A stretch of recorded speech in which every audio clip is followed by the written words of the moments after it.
আসসালামু আলাইকুম, কেমন আছো? আশা করি সবাই ভালো আছো। তো তোমাদের লাগে একটা রেসিপি লয়ে আইছি। দেখো এইখানে সুন্দর করে আমি শুটকি কেটে পরিষ্কার করে ধুইয়া এই দিকে রাইখা দিয়েছি। আর দেখো এইখানে আছে কাঁচা মরিচ, টমেটো, আর আছে পেঁয়াজ কুচি। এই তিনটারেও আমি সুন্দর করে কাইটা প্লেটের ভিতর রাইখা দিতাম, তারপর তোমাদেরকে দেখাইতাম। কড়ার মধ্যে একটুখানি তেল দিয়ে দিছি। তো তেলটা যখন গরম হইতো না, গরম হওয়ার পর আমি এখানে দিয়ে দিব, জানো কি দিতে হবে? এইখানে দিতে হবে পেঁয়াজ কুচি। তো একটা বড় সাইজের পেঁয়াজ কাইটা লইছিলাম, সেই পেঁয়াজটারে এখানে দিয়ে দিলাম। দিয়ে সুন্দর করে নাড়তে নাড়তে লাল করে ভাজা লইতাম। তোমরা দেখতে থাকো, লাল হওয়ার আগ পর্যন্ত দেখো। যখন লাল হইতো না, তারপর তোমাদেরকে আমি দেখাইতাম। এই দেখছো আমার পেঁয়াজগুলো কত সুন্দর লাল লাল হয়ে গেছে। যখন লাল লাল হয়ে গেল, তারপর আমি এখানে কাঁচামরিচ আর টমেটোটারে ঢাইলা দিতাম। দিয়ে সুন্দর করে এটাকেও একটু ভেজে নিতাম। জানো তো, টমেটোটা আগে ভাজতে ভাজতে যখন টমেটোটা গলে যাবে না, তখন দেখতে অনেক মজা লাগবে। তারপর আমি এখানে দিয়ে দিলাম সমস্ত মশলা। দেখো এইখানে আছে মরিচের গুঁড়ো, হলুদের গুঁড়ো, ধনিয়া গুঁড়ো, আর আছে নিমক।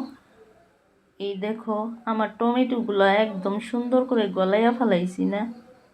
এইবার এবার এখানে ঢাইলা দিতাম সমস্ত মশলাগুলা, যেগুলো তোমাদেরকে দেখাইতাম, ওইগুলা ঢাইলা দিতাম। দিয়ে একটুখানি পানি দিতাম। এইখানে পানি না দিলে তো এটা পুইরা যাইব।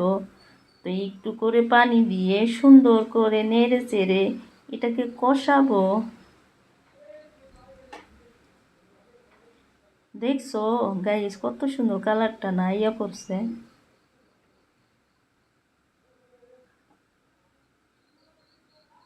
এইবার আমি এখানে কি দিতাম জানো?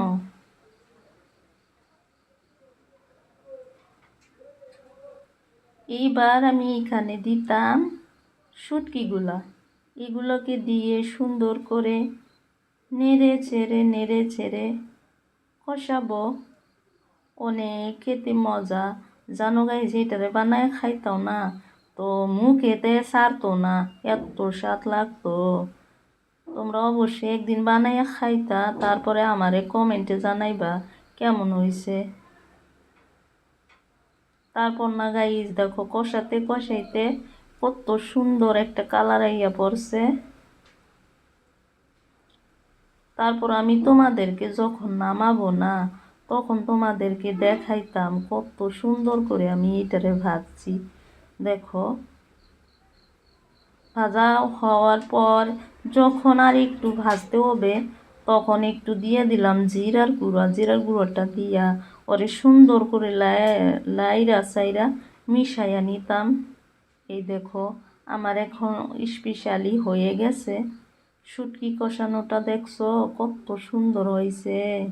হায়রে খাইতে মজা গাইস, তোমরা অবশ্যই বানাইয়া খাইতাও না তো বুঝতাও। আর আমাকে কমেন্টে জানাইতো যে কেমন হয়েছে রেসিপিটা। চলি তাহলে এবার, বাই বাই।